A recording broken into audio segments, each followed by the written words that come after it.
The programme was recorded in front of an audience at the Chelsea Physic Garden, London. My working life has been all but filled by two predominant concerns, education and the environment. As a teacher of English and drama for 10 years, and an environmentalist for nigh on 20 years, there's not been a lot of time in between, apart from family and friends.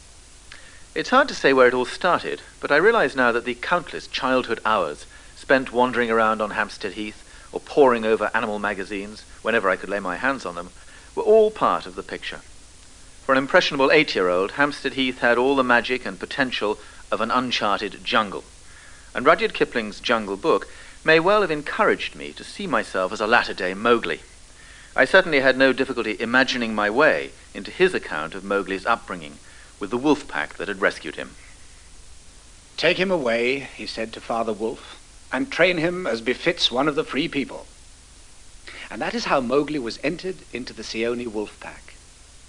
Now you must be content to skip 10 or 11 whole years and only guess at all the wonderful life that Mowgli led among the wolves, because if it were written out, it would fill ever so many books. He grew up with the cubs, though they, of course, were grown wolves almost before he was a child. And Father Wolf taught him his business and the meaning of things in the jungle till every rustle in the grass, every breath of the warm night air, every note of the owls above his head, every scratch of a bat's claws as it roosted for a while in a tree, and every splash of every little fish jumping in a pool meant just as much to him as the work of his office meant to a businessman. When he was not learning, he sat out in the sun and slept and ate and went to sleep again. When he felt dirty or hot, he swam in the forest pools. And he grew and grew strong, as a boy must grow who does not know that he is learning any lessons and who has nothing in the world to think of except things to eat. This rather concentrated diet of animal stories and magazines was, of course, leavened by a few of the staples. Swallows and Amazons was never far away, and the famous five filled many happy hours. Now, for those who are not familiar with the somewhat hearty activities of this quintet, Alan Coren's version of the famous five, reenacting Hamlet, will give a pretty clear picture. And this is the only time during the course of the next hour when I actually get a walk-on part, albeit as the dog. Five Go Off to Elsinore by William Shakespeare, Act 1, Scene 1, Cheam, a desert country near the sea, before the gates of the Laburnums. Alarums off. Enter Julian. Hung be the heavens with black, yield day to night. The halls are but a short week old, and now there comes such news as Hecate herself would quake to hear of. 5 years of study gone, and now I learn that all I have to show is 2 O-levels, 1 Inglit, 1 Maths. 5 subjects failed, and I 1 subject felled by failure to as fell a fall as folly feels. Enter Timmy, a dog. Ah, Timmy, had I but the joy of e'en thy meanest flea, I were in luck. Ruff, ruff. Unmetric. Ruff, ruff, ruff, ruff, ruff. The very dogs do bend them to my pleas, though men do reck me not. But yet I'm wrecked. Enter Georgina. Oh, no, sweet coz. I am this sec arrived from Cheltenham Ladies' College for the VAC.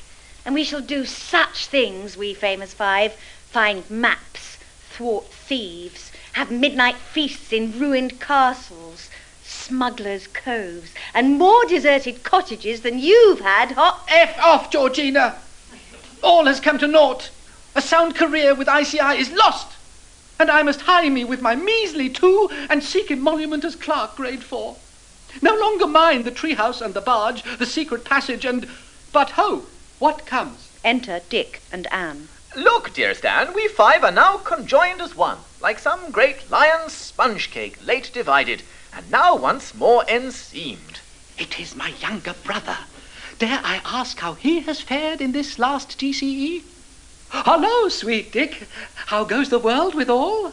With all, indeed.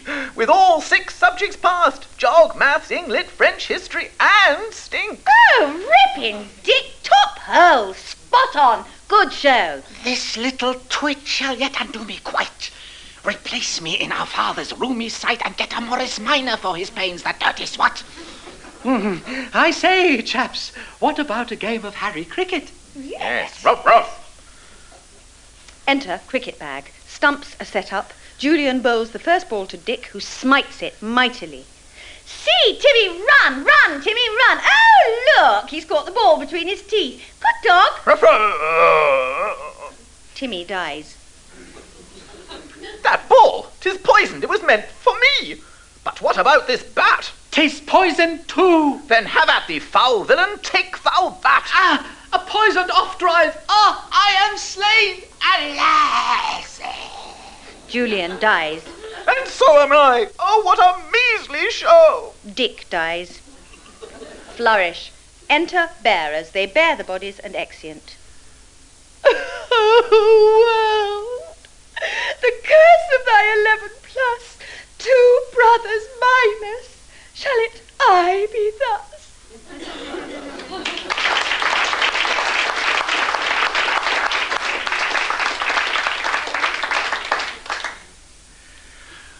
I can't remember which of my teachers it was who first introduced me to the delights of parody, but I owe them a great deal in terms of my subsequent love of teaching. They were the very opposite of Thomas Gradgrind, one of Charles Dickens's more memorable acts of revenge on the teaching profession. Thomas Gradgrind, sir, a man of realities, a man of facts and calculations, a man who proceeds upon the principle that 2 and 2 are 4 and nothing over, and who is not to be talked into allowing for anything over. Thomas Gradgrind, sir, peremptorily Thomas Gradgrind, with a rule and a pair of scales and a multiplication table always in his pocket, sir, ready to weigh any measure, any parcel of human nature and tell you exactly what it comes to. It is a mere question of figures, a case of simple arithmetic. In such terms, no doubt, substituting the words boys and girls for sir, Thomas Gradgrind now presented Thomas Gradgrind to the little pitchers before him who were to be filled so full of facts. Indeed, as he eagerly sparkled at them from the cellarage before mentioned, he seemed a kind of cannon loaded to the muzzle with facts and prepared to blow them clean out of the regions of childhood at one discharge. He seemed a galvanizing apparatus, too, charged with a grim mechanical substitute for the tender young imaginations that were to be stormed away. "Girl number 20, said Mr. Gradgrind, squarely pointing with his square forefinger. "I don't know that girl. Who is that girl?" Sissy Jupe, sir. Explained number 20, blushing, standing up and curtsying. "Sissy's not a name," said Mr. Gradgrind. "Don't call yourself Sissy. Call yourself Cecilia." His father calls me Sissy, sir, returned the young girl in a trembling voice and with another curtsy. "Then he has no business to do it," said Mr. Gradgrind. "Tell him he mustn't. Cecilia Jupe. Let me see. What is your father?" He belongs to the horse riding, if you please, sir. Mr. Gradgrind frowned and waved off the objectionable calling with his hand. "We don't want to know everything about that here. You mustn't tell us about that here. Your father breaks horses, don't he?" If you please, sir, when they can get any to break, they do break horses in the ring, sir. "You mustn't tell us about the ring here." "Very well, then. Describe your father as a horse breaker." He doctors sick horses, I dare say." Oh, yes, sir. "Very well, then. He's a veterinary surgeon, a farrier and horse breaker. Give me your definition of a horse." Sissy Jupe, thrown into the greatest alarm by this demand. "Girl number 20 unable to define a horse," said Mr. Gradgrind, for the general behoof of all the little pitchers. "Girl number 20 possessed of no facts in reference to one of the commonest of animals. Some boy's definition of a horse. Bitzer, yours." The square finger, moving here and there, lighted suddenly on Bitzer, perhaps because he chanced to sit in the same ray of sunlight which, darting in at one of the bare windows of the intensely whitewashed room, irradiated Sissy. "Bitzer," said Thomas Gradgrind, "your definition of a horse." Quadruped, graminivorous, 40 teeth, namely 24 grinders, 4 eye teeth and 12 incisive. Sheds coat in the spring. In marshy countries, sheds hoofs too. Hoofs hard, but requiring to be shod with iron. Age known by marks in mouth. Thus, and much more, Bitzer. "Now, girl number 20, said Mr. Gradgrind, "you know what a horse is." She curtsied again, and would have blushed deeper if she could have blushed deeper than she had blushed all this time.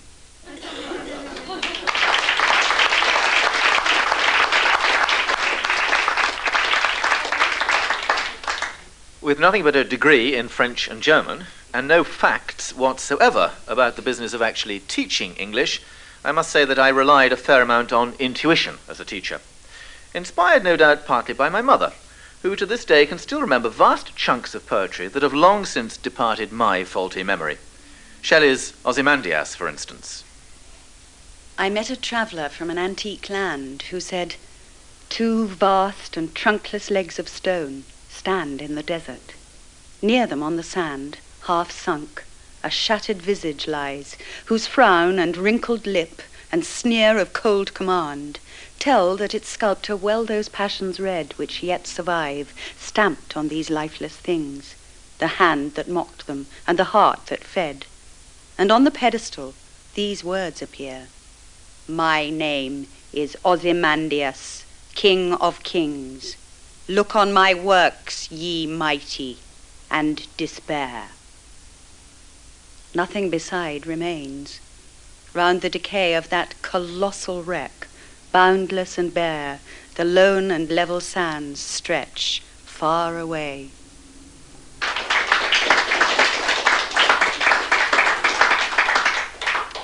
Finding ways of teaching poetry is one of the most challenging aspects of an English teacher's life. From nonsense poems, for the sheer fun of it, such as this short extract from Lewis Carroll's Jabberwocky. "'Twas brillig, and the slithy toves did gyre and gimble in the wabe. All mimsy were the borogroves, and the mome raths outgrabe. Beware the Jabberwock, my son, the jaws that bite, the claws that catch. Beware the Jubjub bird, and shun the frumious Bandersnatch." All the way from such linguistic fun and games to more serious poems of love and war, such as Wilfred Owen's Dulce et Decorum Est. Bent double, like old beggars under sacks, knock-kneed, coughing like hags, we cursed through sludge, till on the haunting flares we turned our backs, and towards our distant rest began to trudge. Men marched asleep. Many had lost their boots, but limped on, bloodshod. All went lame, all blind, drunk with fatigue, deaf even to the hoots of tired, outstripped 5-9s that dropped behind. Gas. Gas! Quick, boys! An ecstasy of fumbling, fitting the clumsy helmets just in time. But someone still was yelling out and stumbling, and floundering like a man in fire or lime. Dim through the misty panes and thick green light, as under a green sea, I saw him drowning. In all my dreams, before my helpless sight, he plunges at me, guttering, choking, drowning. If, in some smothering dreams, you too could pace behind the wagon that we flung him in, and watch the white eyes writhing in his face, his hanging face like a devil's sick of sin. If you could hear, at every jolt, the blood come gargling from the froth-corrupted lungs, obscene as cancer, bitter as the cud of vile, incurable sores on innocent tongues, my friend, you would not tell with such high zest to children ardent for some desperate glory the old lie, dulce et decorum est pro patria mori.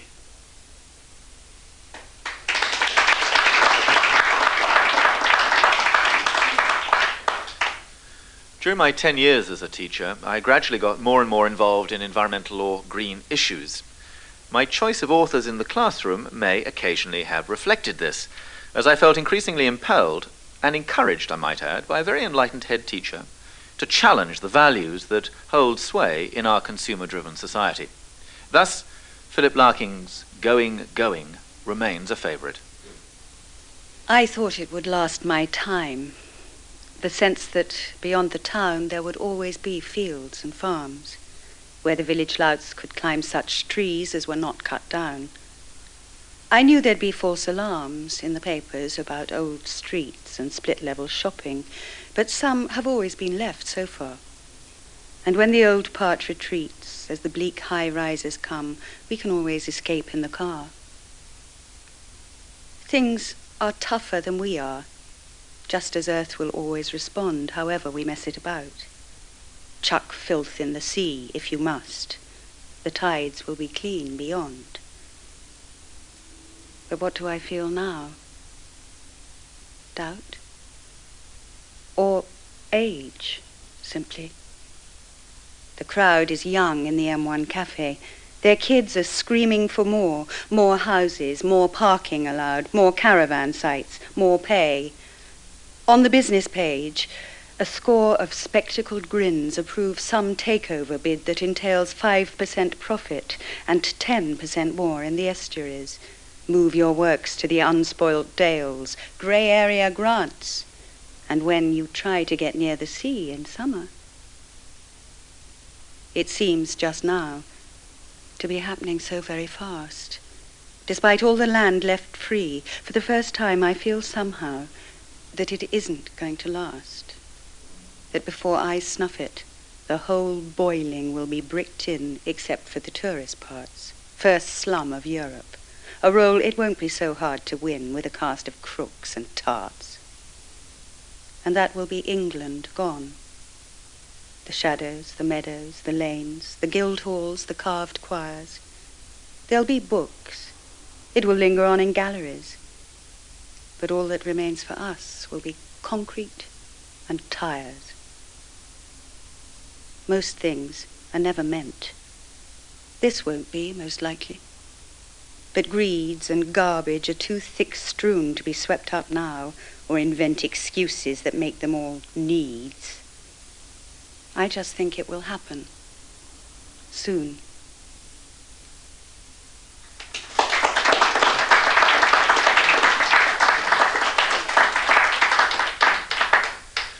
One of the more sobering things that such authors have taught me is that there's actually nothing new in today's environmental concern. The character of Astrov, for instance, in Chekhov's Uncle Vanya, manages to tell us as much about protecting forests and about the phenomenon of global warming as all the international conferences on those subjects put together. The Russian forests are literally groaning under the axe. Millions of trees are being destroyed. Man is endowed with reason and creative power so that he can increase what has been given him. But up to the present, he's been destroying and not creating. There are fewer and fewer forests. The rivers are drying up. The wild creatures are almost exterminated. The climate is being ruined. And the land is getting poorer and more hideous every day. I can see your ironic expression, and I believe that what I say doesn't seem at all serious to you. And, or maybe it is just crankiness. All the same, when I go walking by the woods that belong to the peasants, the woods I saved from being cut down, or when I hear the rustling of the young trees I planted with my own hands, I'm conscious of the fact that the climate is to some extent in my power too. And that if mankind is happy in 1,000 years' time, I'll be responsible for it, even though only to a very minute extent. When I plant a little birch tree and then see it growing green and swaying in the wind, my heart fills with pride, and However, it's time for me to go. After all, that's probably just my crankiness. Permit me to take my leave. Of course, working the land isn't always as uplifting a process as many city dwellers assume it to be. In one of Thomas Hardy's most despair-inducing novels, poor Tessa the d'Urbervilles experiences a very low point in her life at Flintcombe Ash Farm. There was no exaggeration in Marion's definition of Flintcombe Ash Farm as a starve-acre place. The swede field in which Tess and her companion were set hacking was a stretch of 100-odd acres in one patch on the highest ground of the farm. The upper half of each turnip had been eaten off by the livestock, and it was the business of the two women to grub up the lower or earthy half of the root with a hooked fork called a hacker, that it might be eaten also. Every leaf of the vegetable having already been consumed, the whole field was in colour a desolate drab. It was a complexion without features, as if a face from chin to brow should be only an expanse of skin. The sky wore in another colour the same likeness, a white vacuity of countenance with the lineaments gone. So these two upper and nether visages confronted each other all day long, the white face looking down on the brown face, and the brown face looking up at the white face, without anything standing between them but the two girls crawling over the surface of the former like flies. They worked on hour after hour, unconscious of the forlorn aspect they bore in the landscape, not thinking of the justice or injustice of their lot. Even in such a position as theirs, it was possible to exist in a dream. In the afternoon the rain came on again, and Marian said that they need not work any more. But if they did not work, they would not be paid. So they worked on. It was so high a situation, this field, that the rain had no occasion to fall, but raced along horizontally upon the yelling wind, sticking into them like glass splinters till they were wet through. Tess had not known till now what was really meant by that. There are degrees of dampness, and a very little is called being wet through in common talk. But to stand working slowly in a field and feel the creep of rainwater, first in legs and shoulders, and then on hips and head, then at back, front and sides, and yet to work on till the leaden light diminishes and marks that the sun is down, demands a distinct modicum of stoicism, even of valor.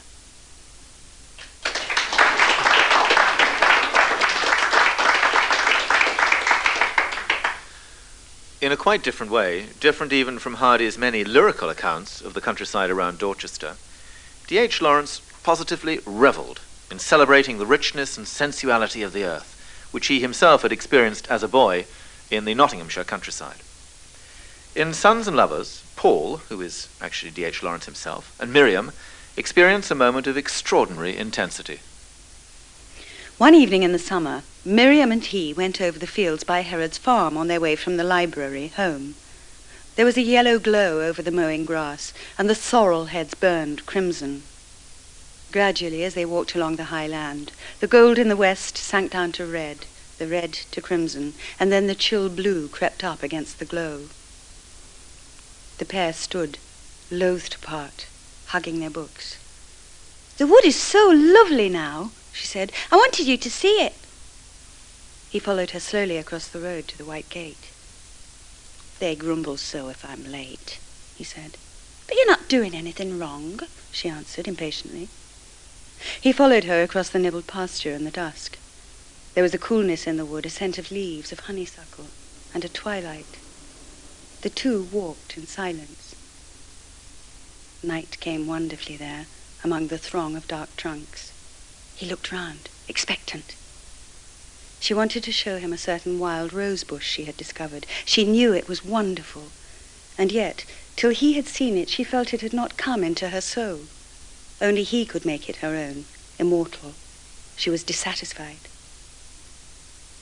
When they turned the corner of the path, she stood still.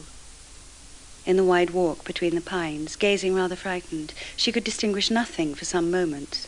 The greying light robbed things of their colour, and then she saw her bush. "Ah!" she cried, hastening forward. It was very still. The tree was tall and straggling. It had thrown its briars over a hawthorn bush, and its long streamers trailed thick right down to the grass, splashing the darkness everywhere with great split stars, pure white. In bosses of ivory and in large splashed stars, the roses gleamed on the darkness of foliage and stems and grass. Paul and Miriam stood close together, silent, and watched. Point after point, the steady roses shone out of them, seeming to kindle something in their souls. The dusk came like smoke around, and still did not put out the roses. Paul looked into Miriam's eyes. She was pale and expectant with wonder. Her lips were parted, and her dark eyes lay open to him. His look seemed to travel down into her. Her soul quivered. It was the communion she wanted. He turned aside as if pained. "Till Sunday," he said quietly, and left her. And she walked home slowly, feeling her soul satisfied with the holiness of the night. He stumbled down the path, and as soon as he was out of the wood, in the free, open meadow, where he could breathe, he started to run as fast as he could. It was like a delicious delirium in his veins.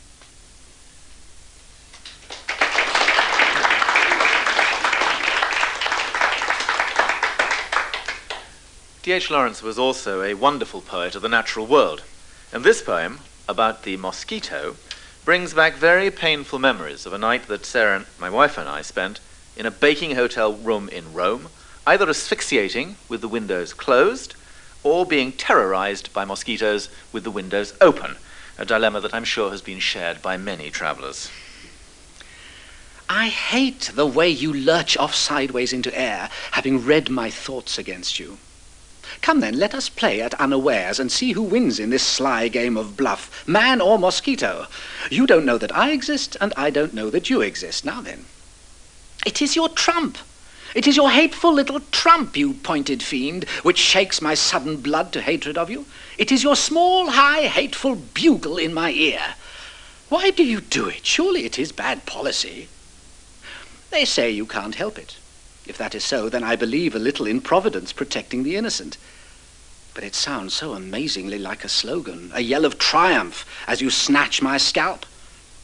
Blood, red blood, super-magical forbidden liquor. I behold you stand for a second enspasmed in oblivion, obscenely ecstasied, sucking live blood, my blood. Such silence, such suspended transport, such gorging, such obscenity of trespass. You stagger as well as you may. Only your accursed hairy frailty, your own imponderable weightlessness saves you, wafts you away on the very draught my anger makes in its snatching, away with a paean of derision, you winged blood drop. Can I not overtake you? Are you one too many for me, winged victory? Am I not mosquito enough to out-mosquito you?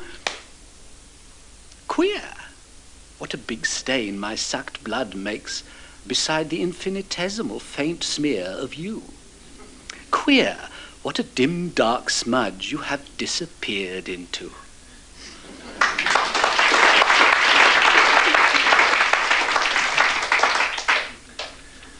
Ogden Nash is a poet who has a wonderfully idiosyncratic way of looking at the animal kingdom. The wombat. The wombat lives across the seas, among the far antipodes. He may exist on nuts and berries, or then again on missionaries. His distant habitat precludes conclusive knowledge of his moods, but I would not engage the wombat in any form of mortal combat. The llama. The 1L llama, he's a priest. The 2L llama, he's a beast. And I will bet a silk pyjama there isn't any 3L llama. The camel. The camel has a single hump. The dromedary, too. Or else the other way around. I'm never sure. Are you? The turtle. The turtle lives twixt plated decks which practically conceal its sex. I think it clever of the turtle in such a fix to be so fertile. In his thoroughly enlightening book, Man and the Natural World, Keith Thomas explains some of the origins of the way in which we still treat animals today. It was with human needs in mind that the animals had been carefully designed and distributed. Camels, Observed a preacher in 1696. had been sensibly allotted to Arabia where there was no water, and savage beasts sent to deserts where they may do less harm. It was a sign of God's providence that fierce animals were less prolific than domestic ones, and that they lived in dens by day, usually coming out only at night when men were in bed. Moreover, whereas members of wild species are all looked alike, cows, horses, and other domestic animals had been conveniently variegated in colour and shape, in order that mankind may the more readily distinguish and claim their respective property.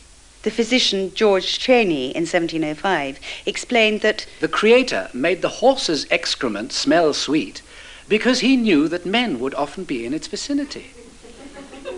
every animal was thus intended to serve some human purpose, if not practical, then moral or aesthetic. Savage beasts were necessary instruments of God's wrath, left among us, To be our schoolmasters. thought James Pilkington, the Elizabethan bishop. They fostered human courage and provided useful training for war. Horseflies, guessed the Virginian gentleman William Byrd in 1728. Had been created so that men should exercise their wits and industry to guard themselves against them. Apes and parrots had been ordained. For man's mirth. Singing birds were devised. On purpose to entertain and delight mankind. The lobster, observed the Elizabethan George Owen, served several purposes in one.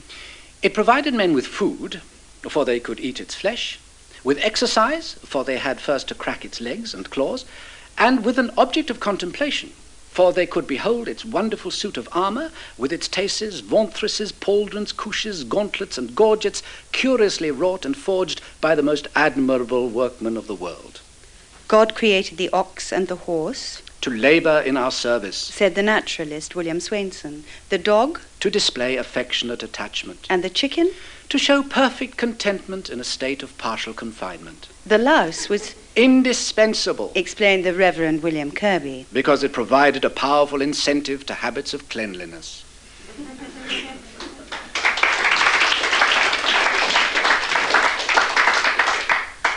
At the other end of that particular scale is the view that all creatures have intrinsic value in themselves, regardless of their usefulness to us. Now, there have been few advocates of the rights of other creatures quite as eloquent and passionate as William Blake, here with an extract from Auguries of Innocence. To see a world in a grain of sand, and a heaven in a wild flower. Hold infinity in the palm of your hand, and eternity in an hour. A robin redbreast in a cage puts all heaven in a rage. A dove house filled with doves and pigeons shudders hell through all its regions. A dog starved at his master's gate predicts the ruin of the state. A horse misused upon the road calls to heaven for human blood. Each outcry of the hunted hare a fibre from the brain does tear. A skylark wounded in the wing, a cherubim does cease to sing. Among today's modern poets, Ted Hughes has an unerring way of capturing the detail and the self-contained dignity of many different creatures, which I must say I used to draw on very heavily as a teacher. This one, The Horses, remains one of my favourites. I climbed through woods in the hour before dawn dark. Evil air, a frost-making stillness, not a leaf, not a bird, a world cast in frost. I came out above the wood where my breath left tortuous statues in the iron light. But the valleys were draining the darkness till the moorline blackening dregs of the brightening grey halved the sky ahead. And I saw the horses, huge in the dense grey, 10 together, megalith still. They breathed, making no move, with draped manes and tilted hind hooves, making no sound. I passed. Not one snorted or jerked its head. Grey, silent fragments of a grey, silent world. I listened in emptiness on the moor ridge. The curlew's tear turned its edge on the silence. Slowly detail leafed from the darkness. Then the sun, orange, red erupted silently, and splitting to its core, tore and flung cloud, shook the gulf open, showed blue, and the big planets hanging. I turned, stumbling in the fever of a dream, down towards the dark woods from the kindling tops, and came to the horses. There still they stood, but now steaming and glistening under the flow of light, their draped stone manes, their tilted hind hooves stirring under a thaw, while all around them the frost showed its fires. But still they made no sound. Not one snorted or stamped, their hung heads patient as the horizons, high over valleys in the red levelling rays. In din of the crowded streets, going among the years, the faces, may I still meet my memory in so lonely a place, between the streams and the red clouds, hearing curlews, hearing the horizons endure.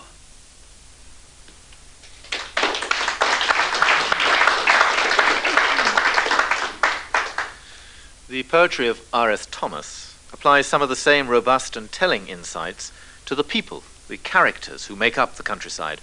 People like Job Davis in his poem entitled Law. Job Davis, 85 winters old and still alive after the slow poison and treachery of the seasons. Miserable? Kick my arse. It needs more than the rain's hearse, wind-drawn, to pull me off the great perch of my laugh. What's living but courage? Paunch full of hot porridge, nerves strengthened with tea, peat black. Dawn found me mowing where the grass grew, bearded with golden dew. Rhythm of the long scythe kept this tall frame lithe. What to do? Stay green. Never mind the machine whose fuel is human souls. Live large, man, and dream small.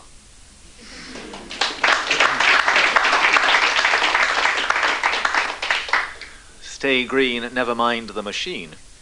It sometimes seems to me that for all the amazing advances that we've made, some of the best things about our lives are indeed being crushed by the juggernaut of industrialism. Now, my first intimation of this came nearly 20 years ago when I read Rachel Carson's Silent Spring, a book which remains one of the most powerful indictments of man's abuse of the natural world that I've ever read. The focus of Silent Spring was the widespread use of DDT and other pesticides. The current vogue for poisons has failed utterly to take into account these most fundamental considerations. As crude a weapon as the caveman's club, the chemical barrage has been hurled against the fabric of life. A fabric on the one hand delicate and destructible, on the other miraculously tough and resilient, and capable of striking back in unexpected ways. These extraordinary capacities of life have been ignored by the practitioners of chemical control, who have brought to their task no high-minded orientation, no humility before the vast forces with which they tamper. The control of nature is a phrase conceived in arrogance, born of the Neanderthal age of biology and philosophy, when it was supposed that nature exists for the convenience of man. The concepts and practices of applied entomology, for the most part, date from that Stone Age of science. It is our alarming misfortune that so primitive a science has armed itself with the most modern and terrible weapons, and that in turning them against the insects, it has also turned them against the earth. Of course, one of the great joys of having children is the opportunity to rediscover all the literary delights of one's own childhood. There's quite a sense of relief in our household that our 2-year-old daughter seems to be almost as dotty about Winnie the Pooh as we ourselves apparently were.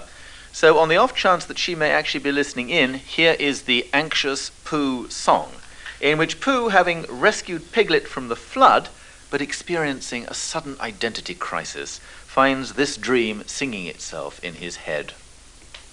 3 cheers for Pooh. For who? For Pooh. Why, what did he do? I thought you knew. He saved his friend from a wetting. 3 cheers for Bear. For where? For Bear. He couldn't swim, but he rescued him. He rescued who? Oh, listen, do. I'm talking of Pooh. Of who? Of Pooh. I'm sorry, I keep forgetting. Well, Pooh was a bear of enormous brain. Just say it again. Of enormous brain. Of enormous what? Well, he ate a lot, and I don't know if he could swim or not, but he managed to float on a sort of boat. On a sort of what? Well, a sort of pot.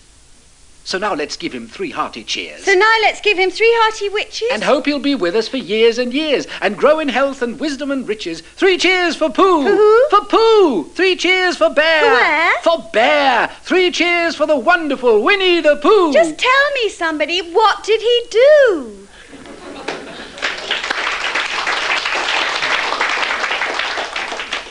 Now, just as Alan Corrin gave the famous 5 and Shakespeare a hard time earlier on in the programme, here he does the same for Pooh, this time imagining what would happen if Ernest Hemingway had set out to write a Pooh story.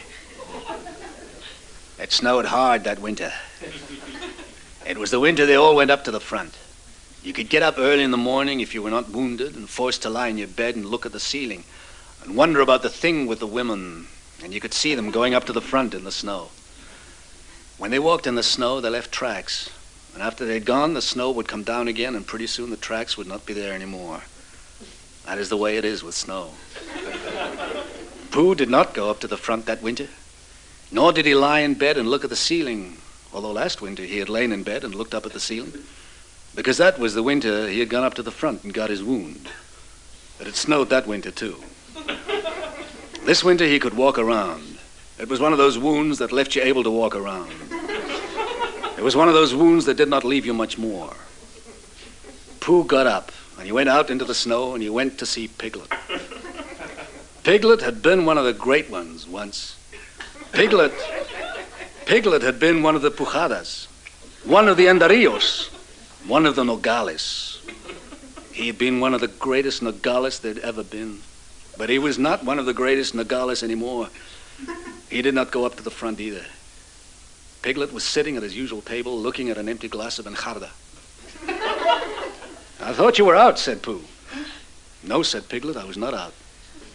You were thinking about the wound, said Pooh. No, said Piglet, I was not thinking about the wound. I do not think about the wound very much anymore. They watched them going up to the front in the snow. We could go and see Eeyore, said Pooh. Yes, said Piglet, we could go and see Eeyore. They went out into the snow. Do you hear the guns, said Pooh.